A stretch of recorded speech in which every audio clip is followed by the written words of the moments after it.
Hozir 1-1 Bobur Abduxoliqov kirib boryapti jarima maydonchasiga, pas berdi. Nasabda gol urish uchun zo'r imkoniyat, zarba, golmi yo'q. To'p qaytdi, yana hujum, yana zarba, gol. Hisob ochildi.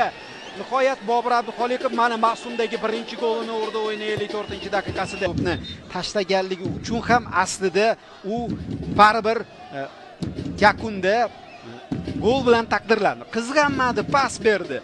Mana bu zarba darvoza ustunidan qaytdi. Keyin Boburga to'p keldi va u qiyin chunki to'pni qayta ishlash barobarida ikkita himoyachi u tomonga tashlanayotgan paytida mana bitta himoyachi ortdan, bittasi oldindan kelib tashlanayotganda vaqtini topib tezlikda zarba berish kerak edi.